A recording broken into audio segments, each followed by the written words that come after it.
लद्दाख में स्टेटहुड और छठी अनुसूची में शामिल करने के लिए पिछले कई सालों से विरोध प्रदर्शन हो रहा है, लेकिन 24 सितंबर को ये विरोध प्रदर्शन हिंसक का रूप ले लेता है, जिसकी वजह से 4 लोगों की जान चली जाती है और 70 से ज़्यादा लोग घायल हो गए हैं।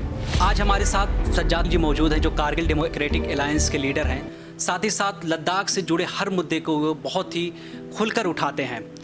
सर, ये बताएं, 24 सितंबर को जो हिंसा हुई, ऐसा कहा जाता है कि लद्दाख में अभी तक जितने भी विरोध प्रदर्शन हुए हैं सब शांतिपूर्ण थे, तो आखिर 24 सितंबर को जो प्रदर्शन हुआ वो कैसे हिंसक का रूप ले लिया? वो तो उसके लिए तो हम जुडिशल प्रूफ की मांग कर रहे हैं और हम ये बता रहे हैं कि अगर कहीं से आपके पास ऑलरेडी आपने डिप्लॉयमेंट किया सीआरपीएफ का और आपके पास अगर सूचना थी, जैसे कि प्रेस कॉन्फ्रेंस में बताया गया, तो ये प्रॉब्लम्स क्यों पेश आई?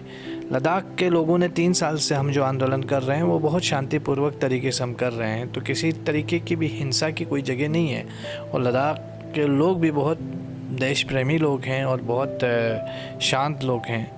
तो इस तरह का जो चीज़ हो रहा है ये बड़ा अफसोस की बात है। इसलिए हम हाई लेवल जुडिशल इंक्वायरी की मांग कर रहे हैं कि किसने गोली चलाई, क्यों नौजवानों को मारा गया, क्यों बेगुनाह नौजवानों को ज़ख्मी कर दिया गया, हॉस्पिटल पहुंचाया गया, कुछ क्रिटिकल भी हैं, और बहुत सारे लोगों को जेल में बंद किया गया।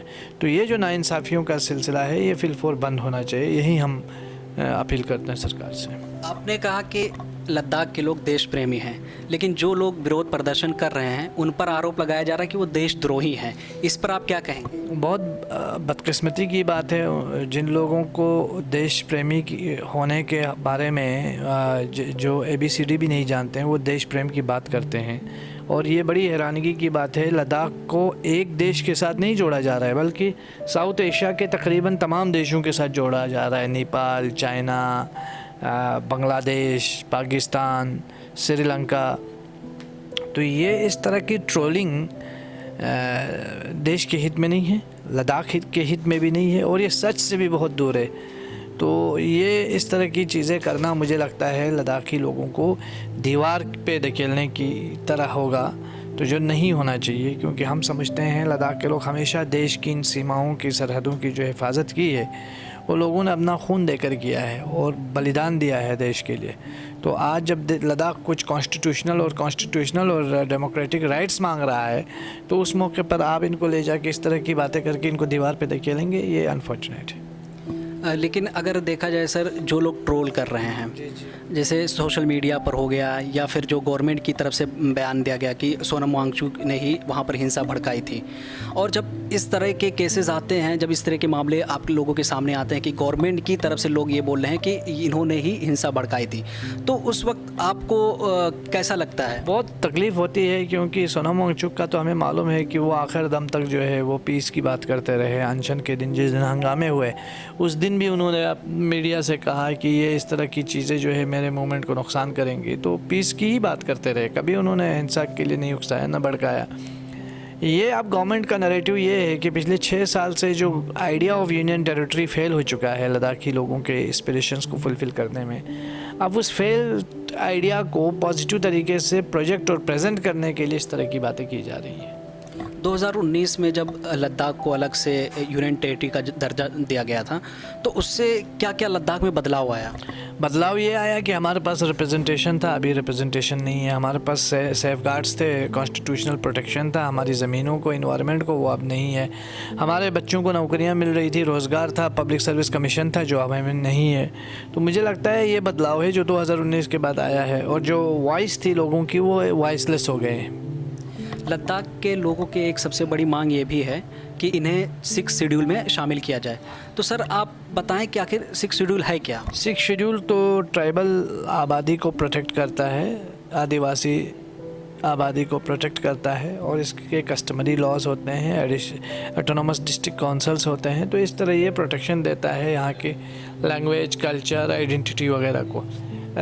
उसके साथ साथ जहाँ तक आपने बताया कि 5 अगस्त 2019 के बाद से हम जिस तरह देख रहे हैं, जो प्रोटेक्शन हमें 370 के अंदर था वो प्रोटेक्शन ख़त्म होने के बाद ये 6 शेड्यूल की बात जो है ये बीजेपी ने लद्दाख के अवाम से प्रॉमिस किया था, और ये उनके प्रॉमिस को हम याद दिलाते हुए उनको कह रहे हैं कि तुम अपना प्रॉमिस फुलफ़िल करो। और ये जो डेमोक्रेटिक राइट्स हैं लद्दाख के लोगों के, उसको रिस्टोर करो, उनको स्टेटहुड दे दो।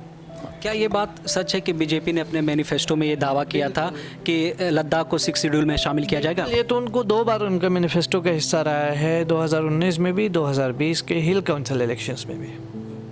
तो आखिर जब उन्होंने अपने मैनिफेस्टो में ये दावा किया था तो अब वो क्यों इससे मुकर रहे हैं? वो तो बीजेपी ही बताएगी, उस पर तो हम कुछ नहीं कह सकते, लेकिन ये है कि लद्दाख के आवाम उनको बार बार उनके प्रोमिस याद दिलाएंगे और इस मांग को आगे बढ़ाएंगे। आपकी कई बार होम मिनिस्ट्री में बातचीत हुई है, तो आखिर क्या बातचीत आप लोगों की हुई है? बातचीत तो यही हो रही है कि डेमोक्रेसी बहाल करे, कॉन्स्टिट्यूशनल गारंटीज़ दें, जॉब्स दें। एक एग्जीक्यूटिव ऑर्डर आया है जिसमें रिजर्वेशन के ऊपर बात हुई है, वो तकरीबन आप लोगों ने भी देखा होगा, 85% रिजर्वेशन का। बाकी ये सब एग्जीक्यूटिव ऑर्डर्स हैं, कॉन्स्टिट्यूशनल गारंटीज़ नहीं है। Executive orders can be changed any time. सरकार की तरफ से ये बयान आया है कि हम डायलॉग के लिए तैयार हैं, कभी भी डायलॉग हमसे कर सकते हैं। उसके लिए कंडीसिव एटमॉस्फेयर होना चाहिए। जो हमारे ऑलरेडी 40-50 लोग अरेस्टेड हैं उनको बेल दिया जाए, उनको छोड़ दिया जाए, और जो सोनम वांगचुक जी है उन्हें भी छोड़ा जाना चाहिए। और एक डिग्निफाइड मैनर में ही बात हो सकती है ना, कि ऐसा कैसे हो सकता है कि आप एक शहर में 4 लोगों को गोली मार के मार डालें, 10 को ज़ख्मी करें, कुछ को क्रिटिकल बनाएं, और उसके बाद कोई इंक्वायरी भी ना करे, कोई अकाउंटेबिलिटी भी ना हो, और हमें कहें कि आप बातचीत के लिए आए, तो नाइंसाफ़ी है। सोनम वांगचुक जी पर एक आरोप लग रहा है कि वो एंटी नेशनल है, पाकिस्तान के साथ उनके कनेक्शन जोड़े जा रहे हैं। क्या सच में सोनम वांगचुक जी के पाकिस्तान से कनेक्शन थे?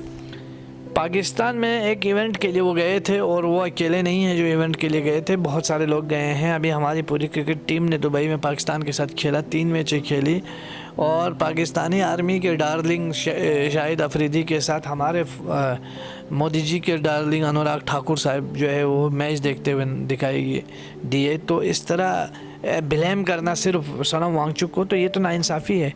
अगर वो जुर्म है तो ये भी जुर्म है। वो अगर देशद्रोही होने का सबूत है तो ये भी देशद्रोही होने का सबूत है।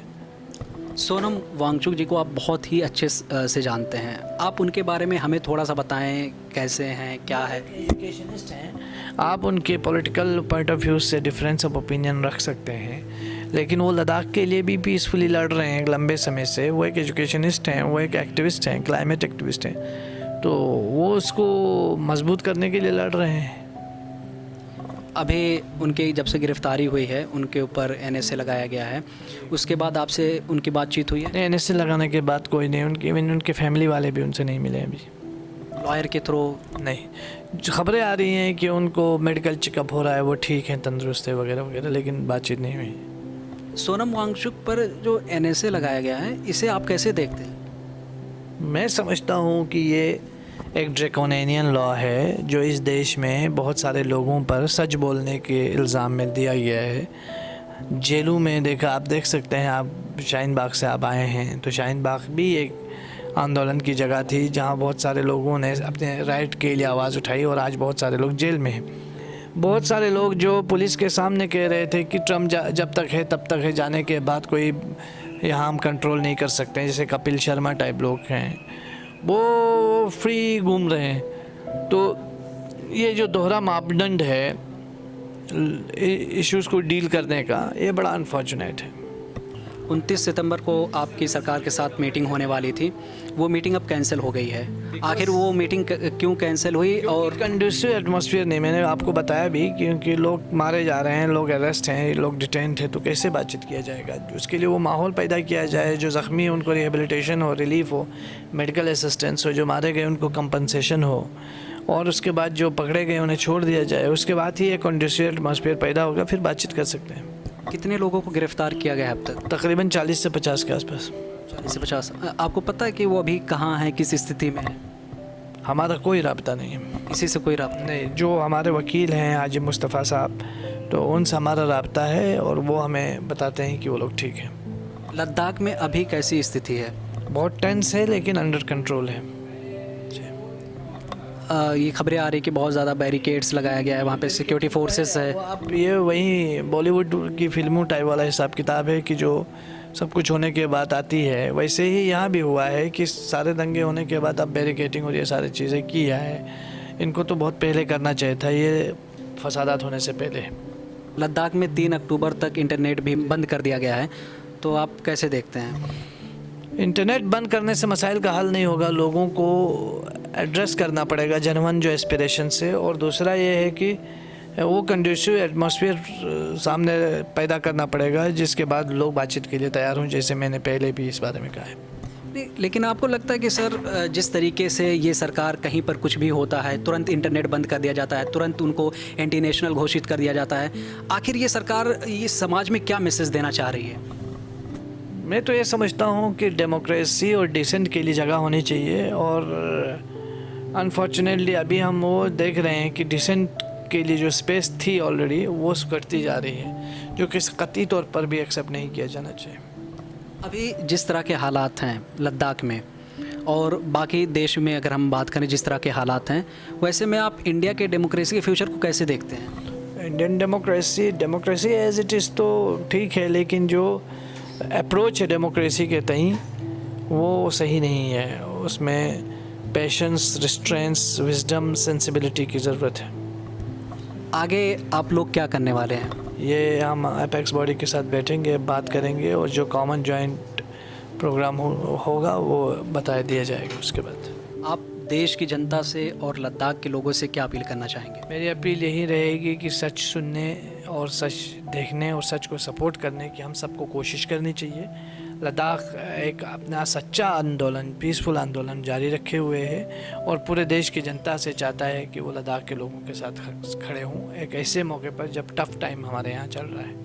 बहुत बहुत शुक्रिया सर आपका।